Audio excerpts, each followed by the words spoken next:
26 जनवरी को जो बाबा साहब अम्बेडकर की प्रतिमा और अमृतसर के सबसे सुरक्षित रोड के ऊपर, जिसके ऊपर जलियांवाला बाग है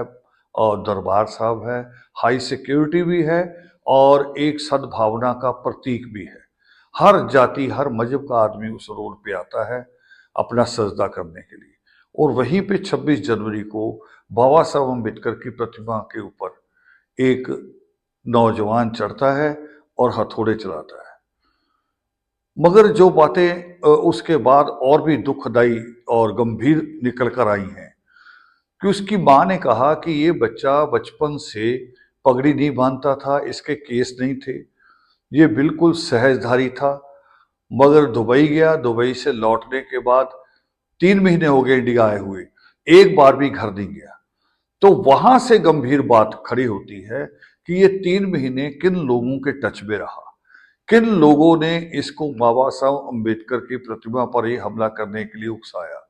और केवल उकसाया ही नहीं कि बाबा साहब की प्रतिमा पे हमला हुआ है, उसका उद्देश्य जो था वो इससे भी खतरनाक था। वो जो केस रखना, पगड़ी बांधना, उसका अर्थ था भी दलितों और सिखों के बीच में दंगे की स्थिति पैदा हो जाए, एक कत्लेआम शुरू हो जाए। मगर पंजाब हमेशा से ऐसा रहा है कि बड़े से बड़ा दुखांत पंजाब पे आया है, तब भी पंजाब के लोगों ने कभी एक दूसरे का गला नहीं पकड़ा, हमेशा अपनी सहनशीलता और अपना भाईचारा बना के रखा है। अब हमारा जो है आज आना और जो हम चाहते हैं, इसमें हमारे कहना है कि इसकी इंक्वायरी पुलिस से नहीं, एक हाई कोर्ट के मौजूदा जज से करवाई जाए और हाई कोर्ट के उस जज के साथ आईबी, रॉ, जो हमारी बड़ी इंटेलिजेंस है, उनको इसके साथ जोड़ा जाए ताकि पता लगे कि ये लड़का जो दुबई से आया, आकाशदीप, दुबई से ही पहले कुछ दिन पहले अमृतपाल आया था,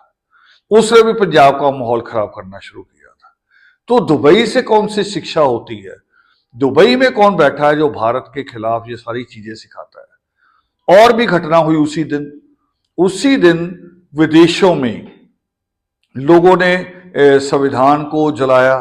कुछ लोगों ने तिरंगे का अपमान किया। और 26 जनवरी को ही कुंभ जो चल रहा है भारत के अंदर, वहां कुछ संतों ने नया संविधान जारी किया। तो ये सारी घटनाएं दिखाती है, दर्शाती हैं कि देश में बहुत कुछ गलत हो रहा है और हमारी जो सुरक्षा एजेंसियां हैं वो सो रही हैं, जानबूझ के ध्यान नहीं दे रही हैं। इसके ऊपर ध्यान देने की जरूरत है। जो कार्रवाई आकाशदीप पे हो, बाबा साहब अम्बेडकर की प्रतिमा को अपमानित करने वाले लड़के पे हो, वही कार्रवाई जो कुंभ मेले में नया संविधान जारी करते उन पे भी हो, वही कार्रवाई जो विदेशों में बैठ के संविधान के खिलाफ और तिरंगे के खिलाफ बोलते, अपमान करते, उनके खिलाफ भी हो। और इसमें हमने कुछ थोड़ी सी और बात की है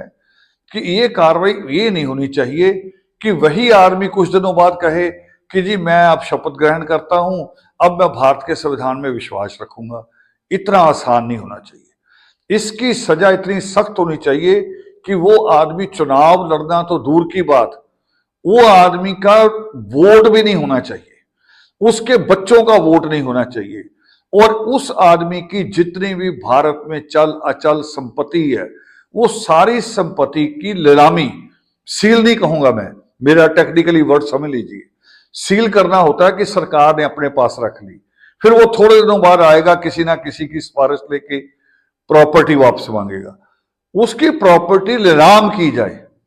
उसकी नीलामी हो, उसको कोई दूसरा आदमी खरीदे और इसके सारे नागरिक अधिकार इनके खत्म कर दिए जाए। ये होना चाहिए। अब होता यह है कि कभी कोई आदमी कहता है कि मैं पार्लियामेंट को नहीं मानता, कोई कह रहा मैं संविधान को नहीं मानता, कोई कह रहा मैं तिरंगे को नहीं मानता, और फिर कुछ दिनों बाद जब इलेक्शन आता है, चुनाव लड़ते हैं और चुनाव लड़के बड़े आराम से पार्लियामेंट के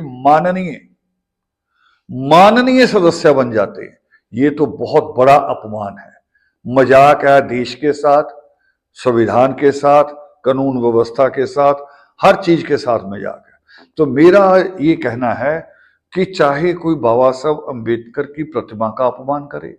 चाहे श्री गुरु ग्रंथ साहब के स्वरूप को, उसको अपमानित करे,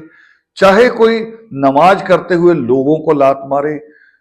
किसी तरह का भी अपमान होता है, चाहे वो संविधान और राष्ट्रीय ध्वज का अपमान हो, इन सब के खिलाफ सख्त कार्रवाई, इनके सारे नागरिक अधिकार खत्म करके ताउम्र इनको जेल में रखा जाए और इनकी आने वाली पीढ़ियों को भी नागरिक अधिकार नहीं मिलने चाहिए।